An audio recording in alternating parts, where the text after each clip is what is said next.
AB Zobayer Mosaddek DUCSU নেতা, তারা কি জিনিস এবার তারেক জিয়া টের পাবেন।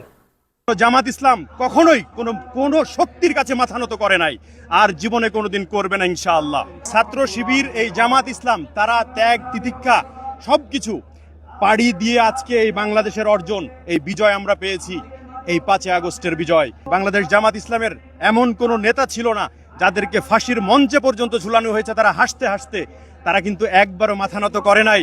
কিন্তু এখন বর্তমান বাংলাদেশের প্রধানমন্ত্রী তারেক রহমান, উনি কিন্তু মুসলেকা দিয়ে এই বাংলাদেশের জনগণের কাছ থেকে বিদায় নিয়েছিলেন, কি সে আর জীবনে কোনোদিন রাজনীতিতে আসবে না, এই কথা বলে গেছেন। কিন্তু দেখেন, জামাতের কোন নেতা আজ পর্যন্ত কিন্তু ফাঁসির মঞ্চে হাসতে হাসতে গেছে, কিন্তু মাথা নত করে নাই।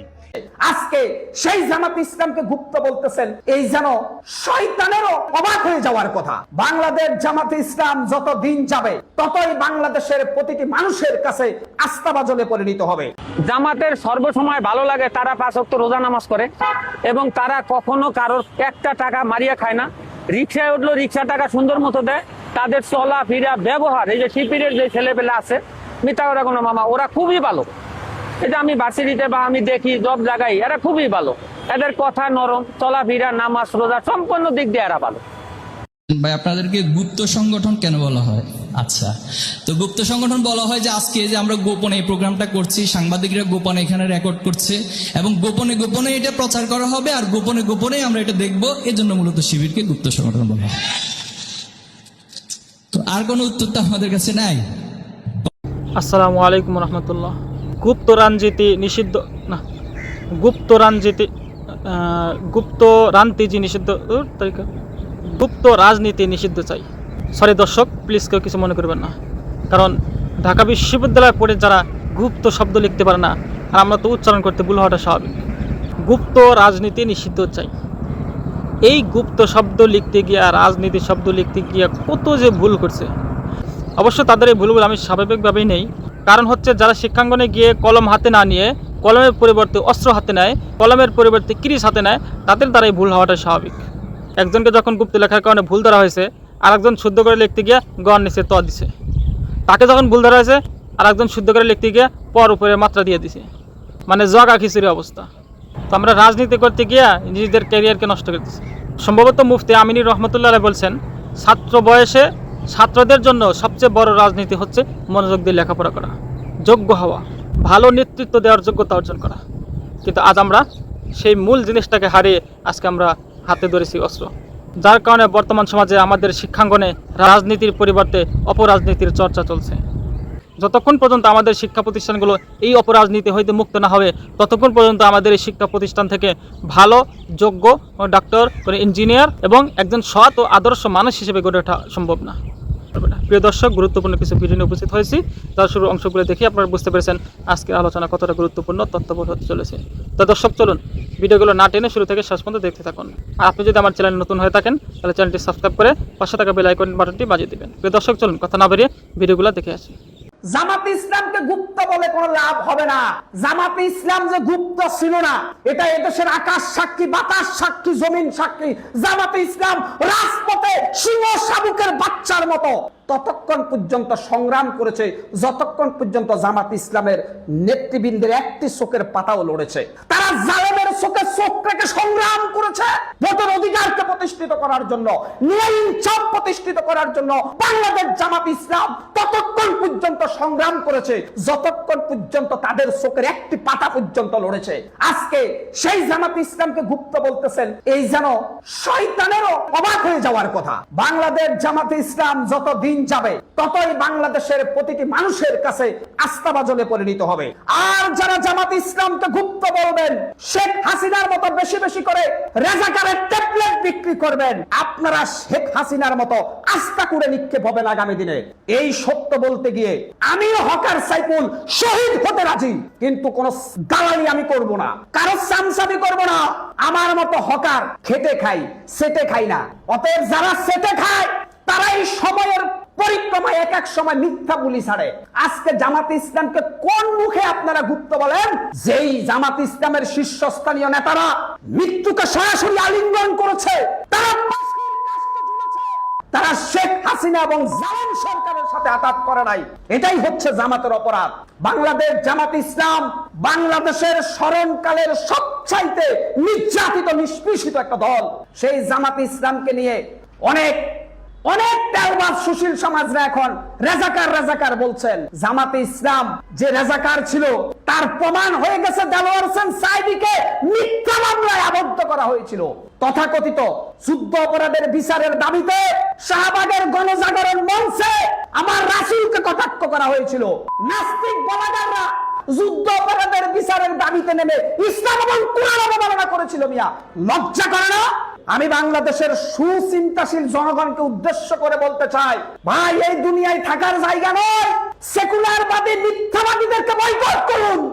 এবি জোবায়ের, মোসাদ্দেক, ডাকসু নেতা, তারা কি জিনিস এবার তারেক জিয়া টের পাবেন। কত ধানে কত চাল, তারেক জিয়া এবার টের পাবেন। আর সেখানে ছাত্র দল, বিএনপি এরা তো কিছুই না। অনেক চাঞ্চল্যকর ইশারা, ইঙ্গিত বের হয়ে আসে। দর্শক, ডাকসু নেতা এবি জোবায়ের এবং মোসাদ্দেক, এদের পুরোটাই কলিজা। এরা জীবনের পরোয়া করে না। জীবনের পরোয়া সাদিক ক্যামেরা বার অনেকেই করে না। কিন্তু তিনটা লোকের কথা আমি বলবো, হয়তো বা তারা একসময় শিবির করে থাকতে পারে, আই ডোন্ট নো।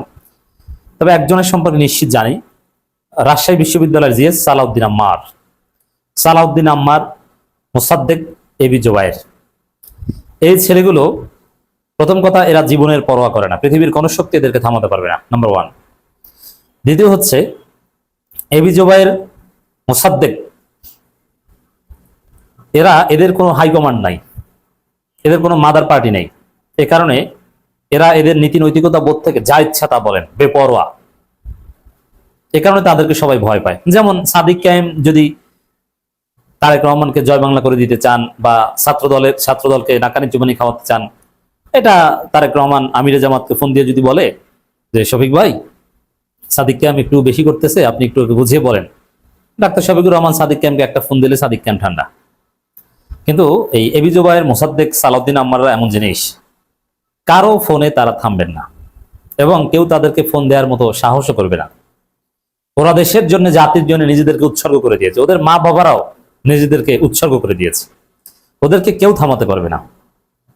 তো দর্শক, ওদেরকে মেরেছে থানার মধ্যে। বাংলাদেশ যা একটা অসভ্য বর্বর রাষ্ট্র, একটা মব স্টেট, মবক্রেসি চলে, তার প্রমাণ হচ্ছে থানার ভিতরে নির্বাচিত প্রতিনিধিদেরকে বেধড়ক পেটানো হয়, তার কোনো বিচার হয় না। হ্যাঁ, ওরা মার খেয়েছে, আহত হয়েছে, হসপিটালে চিকিৎসা নিয়েছে, কয়েক গুণ শক্তি নিয়ে ফিরে এসে ঢাকা বিশ্ববিদ্যালয়ের বিএনপির যে লাগা ধান লাগা ভিসি, সেই ভিসির কাছে বিচার চাইতে গিয়েছেন।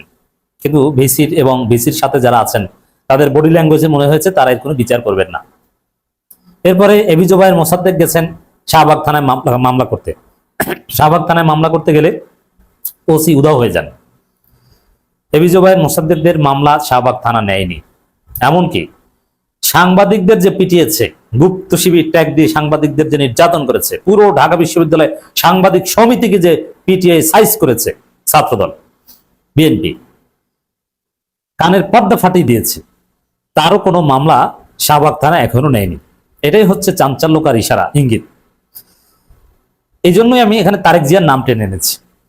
এই যে মোসাদ্দেক, এবি জোবায়ের উপর হামলা করা এবং সাংবাদিকদের পেটানো, এগুলো আমার কাছে মনে হয় এগুলো সব তারেক জিয়ার নির্দেশনা। কারণ ছাত্রদল এমন একটা সংগঠন, তারা ছাত্রদলের গাছের পাতা, বিএনপির গাছের পাতাও তারেক জিয়ার নির্দেশ ছাড়া তারা করে না। তারা গাড়ির পেছনে দৌড়ায় বা আরো যা কিছু আপনারা দেখছেন, তারেক জিয়ার নির্দেশ ছাড়া তারা কিছু করে না। এখন ঢাকা বিশ্ববিদ্যালয়ে এই বিশৃঙ্খলা সৃষ্টি করা, অবশ্য পরবর্তীতে তারেক জিয়া ভুল বুঝতে পারে ওদের লাগাম টেনে ধরার চেষ্টা করছেন এবং ওরা বলছে যে না, আমাদের দ্বারা কেউ আক্রান্ত হবে না, নানান কিছু বলছে।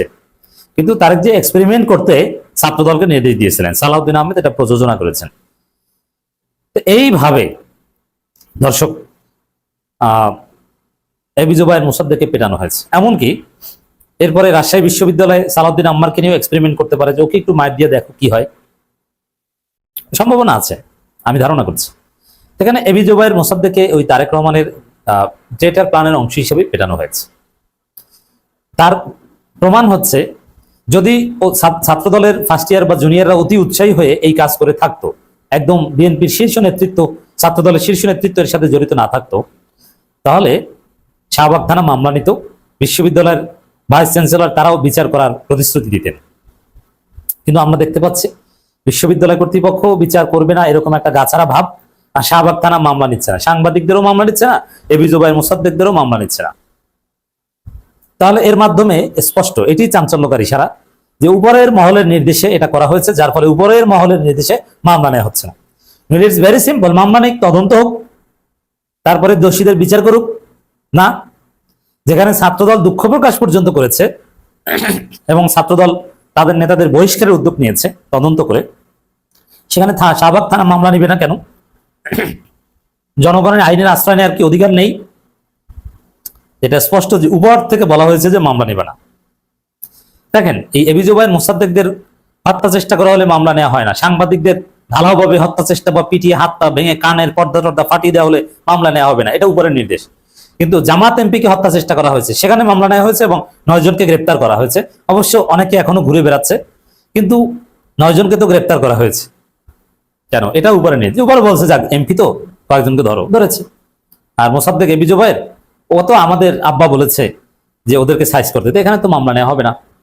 এবং ওই যে কিরিচ দিয়ে কুপিয়ে ছাত্রদলের নেতারা শিবির নেতার পায়ের রগ এবং গোড়ালি কেটে দিয়েছে, তাকেও গ্রেপ্তার করা হবে না, এটাও হাইকমান্ডের নির্দেশ। অবশ্য এগুলোর মাধ্যমে এইভাবে এক্সপেরিমেন্ট করে পরবর্তীতে ওদেরকে ভালো হতে বলেছে, মানে এইসব মারামারি করতে নিষেধ করেছে।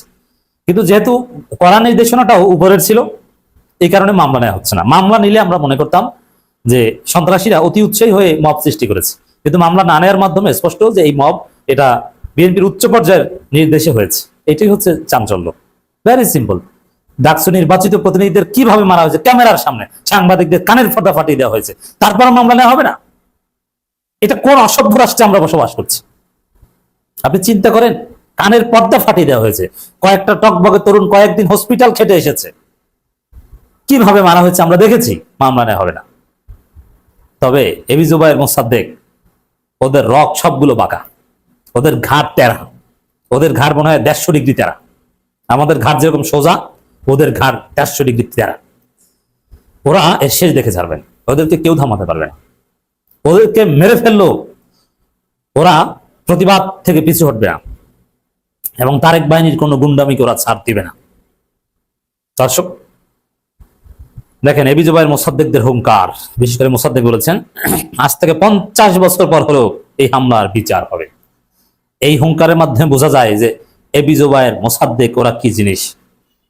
সালাউদ্দিন আম্মারকে ছাত্রদল সভাপতি মা বাবাকে জড়িয়ে থ্রেট দেয় যে মা বাবার উপর হামলা করা হবে, কারণ বিএনপির লোকজন তো জানে যে সালাউদ্দিন আম্মারের মা বাবা কোথায় থাকে। সালাউদ্দিন আম্মারের মা বলে দিয়েছে, আমরা আমার ছেলেকে আল্লাহ অক্ষ করে দিয়েছি, কোনো দাবি দেয় নাই। এই স্টেজে আমরা অনেক আগে হাসিনার আমলে পার করে এসেছি, মায়ের খেয়ে এসেছি, আমার চোখের সামনে আমার স্বামীকে বেঁধে নিয়ে গেছে। অতএব আমার ছেলেকেও ওই আবু সাইদ যেদিন শহীদ হয়েছে ওই দিনই দিয়ে দিয়েছে। অতএব এই সালাউদ্দিন আম্মার, এই এবি জুবায়ের, এই মোসাদ্দেকদেরকে কেউ থামাতে পারবে না।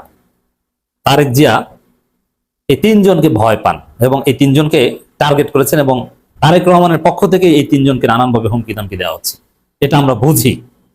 তবে আশা করি তারেক রহমানের টনক নড়বে, তিনি ফিরে আসবেন। যে তরুণদের সাথে লাগতে যাওয়ার ফল ভালো হয় না। আপনার কি মনে হয়? কমেন্টে লিখে জানান আপনার মতামত। ভিডিওটি ভালো লাগলে শেয়ার করুন এবং চ্যানেলটিতে নতুন হয়ে থাকলে সাবস্ক্রাইব করে বেল আইকনটি বাজিয়ে রাখুন। ধন্যবাদ।